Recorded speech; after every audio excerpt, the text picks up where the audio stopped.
Não obstante, nós temos morte.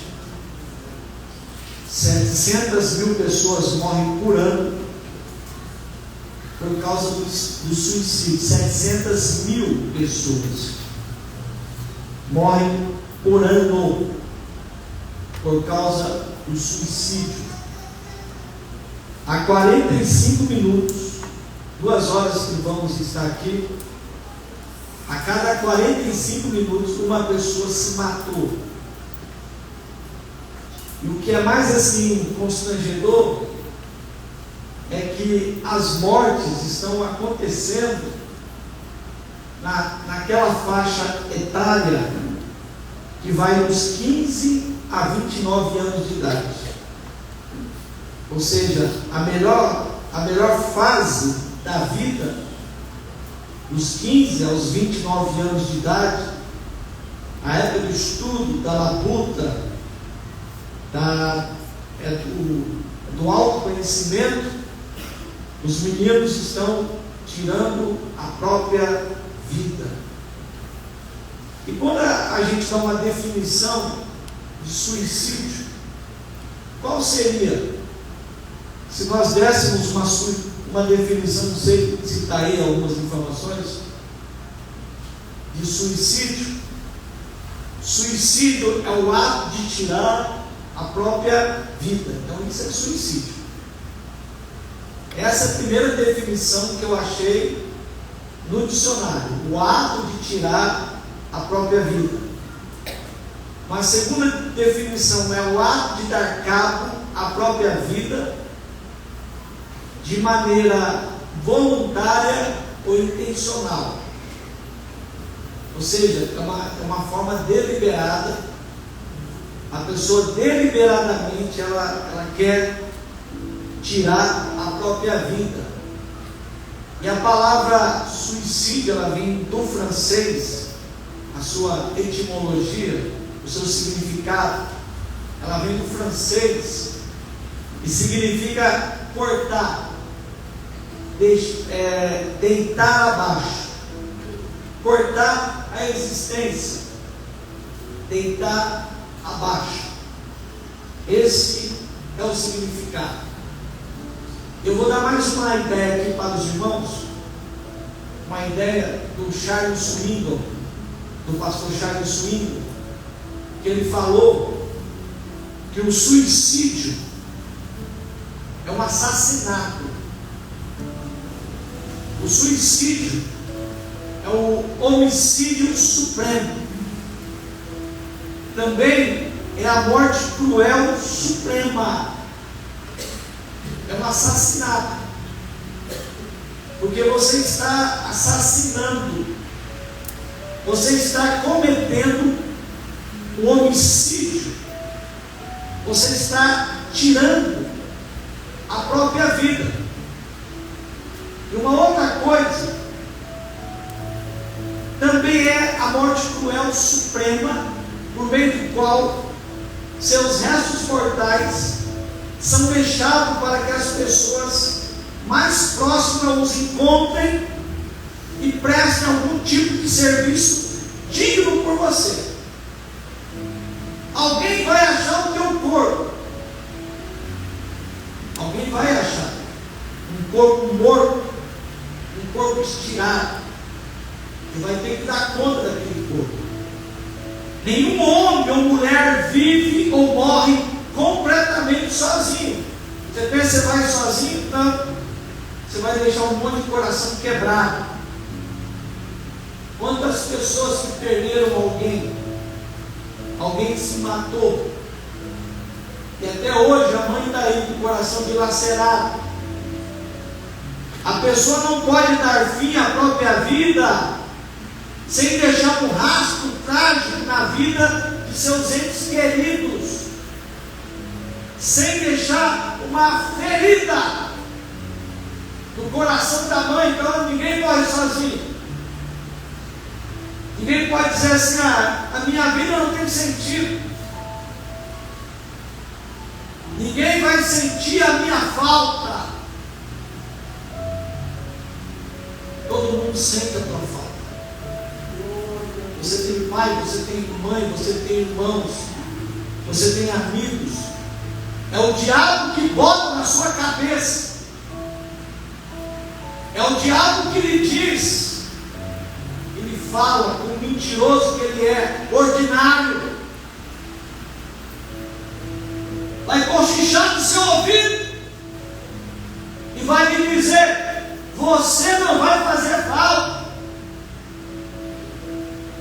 Você não vai fazer falta para a sua família, viu? Você não é ninguém da vida. É um zero à esquerda. É um pé de chinelo. É isso que ele fala para nós. É isso que ele falou para mim em um momento da minha vida. Mas você faz falta, fará falta, faz falta. Eu estava vendo alguns exemplos de suicídio na Bíblia. O primeiro exemplo que a Bíblia fala, gente que se matou, que se suicidou. Tem dois tipos de suicídio. O primeiro suicídio é o circunstancial. É aquele que acontece devido a uma circunstância. Há algo que você fez, há algo que eu fiz. E o primeiro fala a respeito de Saul. No capítulo 31 de 1 Samuel, versículo 4, a Bíblia diz: Saul, juntamente com seu escudeiro, ele puxou a sua própria espada e jogou-se sobre ela. Ele se matou. Ele acabou com a sua vida. Ele se jogou em cima da sua espada. Cometeu um suicídio. E o seu escudeiro fez da mesma forma. Uma pergunta que a gente faz: por que Saul se matou? Porque ele acabou com a sua própria vida. Todos nós sabemos que Saul ele foi ungido por Deus. Ele foi consagrado por Deus para ser rei de Israel. No entanto, ele cresceu. Seu coração cresceu. Se tornou obstinado. Desobedeceu a Deus, virou as costas para o Senhor, perdeu a bênção do profeta Samuel,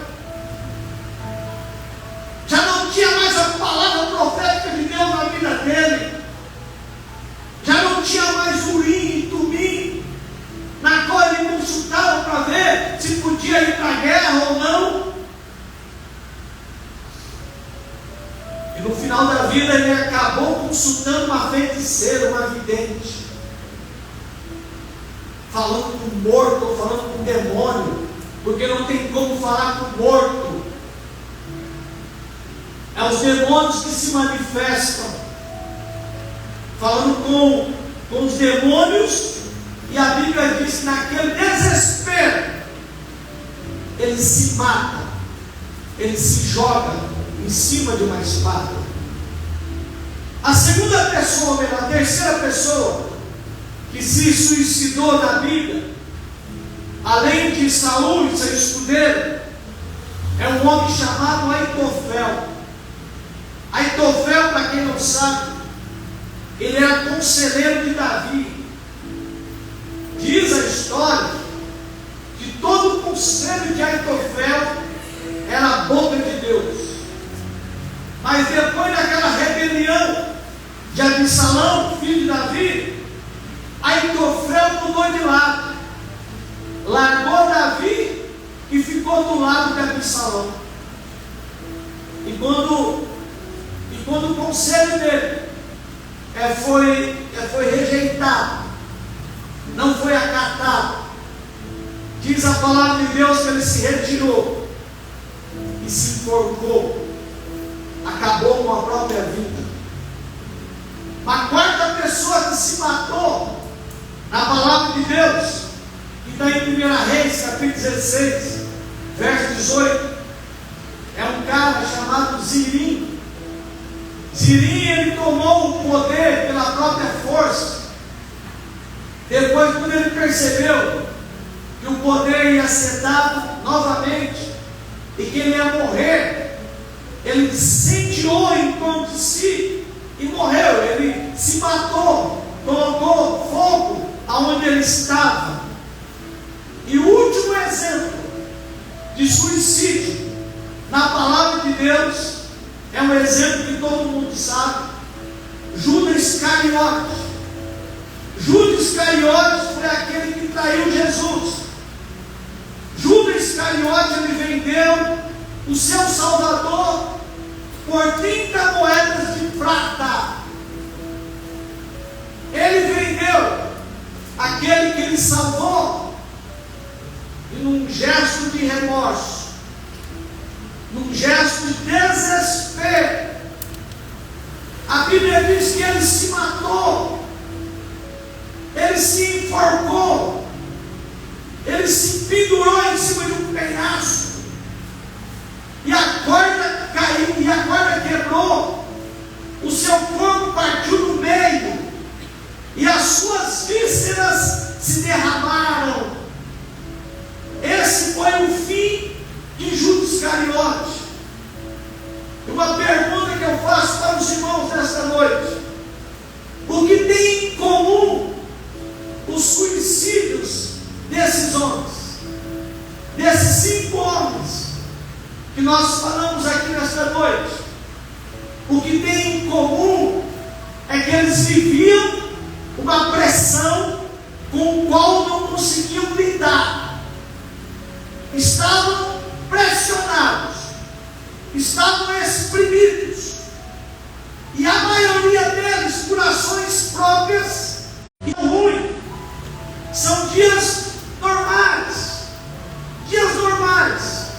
às vezes sofremos isso, às vezes não, momentos bons, momentos ruins, são dias normais da vida.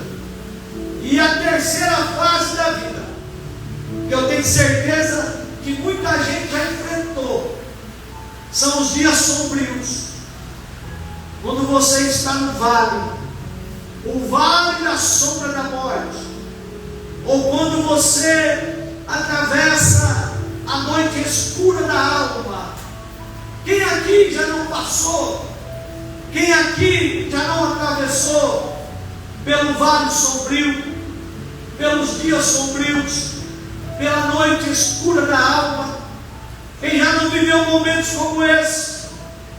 E esses momentos, eles podem causar a depressão. Tem 2 tipos de depressão: aquela depressão aguda e aquela depressão crônica. A depressão aguda é aquela depressão que passa logo, chega, depois passa. Mas também tem aquela depressão crônica que se estende, e às vezes se estende por anos. Eu conheço uma pessoa que já está em depressão há mais de 10 anos. Então tem gente que consegue sair da depressão, tem gente que consegue passar pelos dias sombrios, pelo vale da sombra da morte, mas tem gente que não consegue sair. Antigamente, na minha época de criança, quando eu cresci na Assembleia de Deus, quando falava de depressão, falava que depressão era demoníaca. Quem tivesse depressão era como se estivesse possessa com demônios. Então ninguém podia dizer que estava mal, ninguém podia dizer que estava casmurro, para baixo, porque as pessoas diriam: está endemoniado. Uma outra ideia que teve antigamente depressão é que quem tivesse depressão era sinal de pecado guardado, pecado acumulado, pecado escondido. Mas eu estava vendo, meus irmãos, a palavra de Deus. Isso não tem nada a ver. Depressão aconteceu e acontece com os servos do Senhor. Os salmistas ficaram deprimidos. O hino que foi cantado aqui nesta noite: porque está batida a minha alma, porque te perturbas dentro de mim. Salmo 42, versículo 5. E o Salmo 88. Alguém já parou para ler o Salmo 88? O salmo mais sombrio. Eu posso dizer para os irmãos nesta noite: se tem um salmo que é sombrio, que é escuro, é o Salmo 88. Somente vou ler o terceiro versículo. Minha alma está saturada de desgraças, minha vida está à beira das profundezas da morte, está dizendo o salmista. Uma outra pessoa que enfrentou depressão foi o patriarca Jó. Jó passou pela noite escura da alma. Jó perdeu tudo: seus bens materiais, seus 10 filhos. Jó perdeu a sua dignidade. E nesse momento da alma escura, de dia sombrio, ele vai dizer assim: apaguem o dia em que eu nasci, esqueçam a noite em que fui concebido, que aquele dia seja transformado em escuridão, e que Deus lá em cima esqueça o que aconteceu. Diante daquela angústia, ele amaldiçoou o dia do seu nascimento. E você acha que isso é o quê? É depressão. E o profeta Elias, o que dizer do profeta Elias? O tisbita, um homem com coração sem máscara, verdadeiro, um homem que profetizou num dos piores momentos da história de Israel. E ele profetizou dizendo que não choveria por 3 anos, e não choveu. No Monte Carmelo, o profeta Elias, ele encarou os 450 profetas de Baal. Homem de Deus, homem robusto, homem corajoso, homem destemido, homem que realizava coisas maravilhosas. E o fogo caiu e queimou o altar e toda aquela água, e Deus mandou água do céu, conforme a palavra do profeta. No entanto, ele recebeu um bilhete. Um bilhete caiu na mão do profeta Elias. Presta atenção. Depois daquele fato miraculoso, maravilhoso, estrondoso, ele recebeu um bilhete. E quem havia escrito aquele bilhete era Jezabel, o endemoniado de Jezabel. E disse o seguinte: em 24 horas, do jeito que você acabou com os profetas de Baal, eu vou acabar com você também. Está entendendo aí? O que você faria? O que você faria? Você fugiria da rainha de Israel, a mulher sanguinária, ou você encararia, você sabe que Deus está com você. Você sabe que Deus é o teu refúgio. Você sabe que Deus, tudo que Ele falou que ia fazer, Ele fez. Tudo que Ele prometeu, Ele realizou. Mas a Bíblia diz, infelizmente, que Elias, ele correu. O profeta Elias correu de Jezabel. E eu vejo alguns sintomas aqui, sintomas na vida do profeta Elias. A primeira coisa, no verso 3 do capítulo 19, primeira coisa que ele vai fazer, presta atenção: deixou o moço em Berseba. Deixou o moço lá. Ele quer ficar sozinho. Quem está com depressão não quer saber de companhia. Ele fica no escuro da vida. Ele se esconde dos amigos, se esconde dos irmãos da igreja e dos familiares. Esse é o primeiro sintoma. É quando você não quer ficar perto de ninguém, você quer ficar sozinho. E a Bíblia diz então que ele deixou o moço em Berseba, lá no sul de Judá, e foi em direção ao Monte Horebe. A segunda coisa que o profeta Elias fez, no verso 4, sentou-se debaixo de um zimbro, sentindo vontade de morrer, e orou. Olha aí, até ontem ele estava no Monte Carmelo, derrotando os profetas de Baal. Agora ele está aqui no deserto, debaixo de um zimbro. Ele sente vontade de morrer e diz assim: basta, toma agora, Senhor, a minha alma, pois eu não sou melhor do que meus pais. Vontade de morrer é depressão. Ele se afasta de todo mundo, se afasta dos seus amigos, se afasta dos seus familiares, dos irmãos da igreja, e vai para o deserto, se esconde.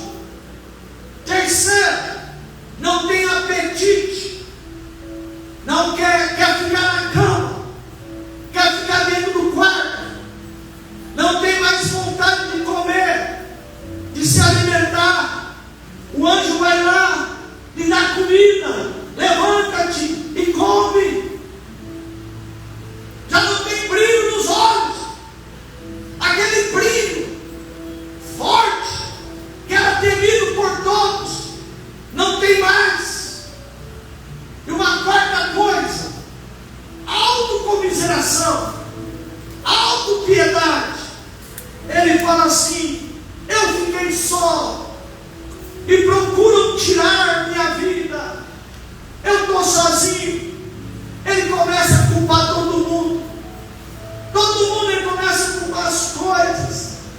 Tem gente que é assim, tudo que está acontecendo na vida dele ou dela é por causa do fulano, é por causa disso, é por causa daquilo. Pessoas amargas que estão em nosso meio, e isso vai levá-lo desesperadamente para dentro de uma caverna. Ele vai para a caverna, dá para você imaginar? Ele está no Carmelo, ele desce, vai até Berseba, no sul, depois ele vai em direção ao Monte Horebe, andou mais de 600 quilômetros na canela. E quando ele entra naquela caverna, diz a Bíblia que veio um vento muito forte, mas Deus não estava no vento. Deus nem sempre está no barulho. Porque tem gente que pensa que Deus está somente somente no barulho. Se não houver barulho, Deus não manifestou. Deus não estava naquele forte vento.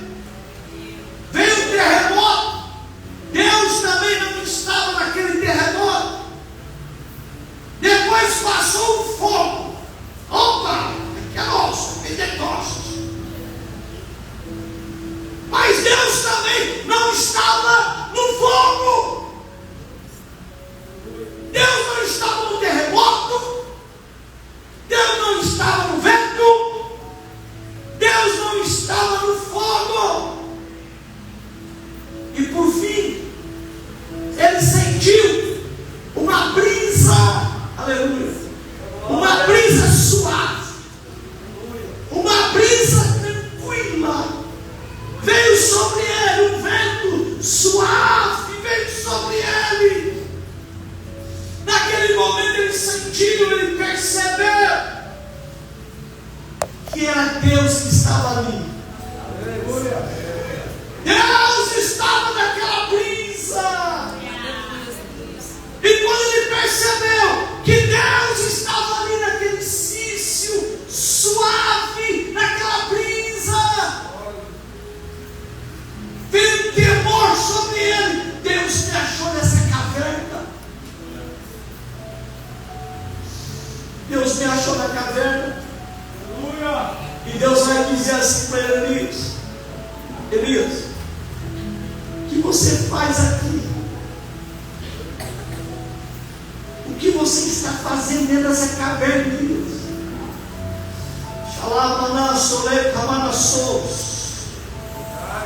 Não foi eu que te coloquei nessa caverna. Não foi eu que te coloquei nesse buraco. Não foi eu que te coloquei nesse sentimentalismo. O que você está fazendo com a sua vida? Deus está falando, é para você sair dessa caverna. É para você ver os pássaros que estão lá fora. Não é para você ficar fechado. Saia da caverna, Elias. Saia da caverna. Eu fico imaginando. Teve uma fase na minha vida que eu acordava numa segunda-feira. Eu não via propósito. Sabe, você está desempregado, você não via propósito na sua vida.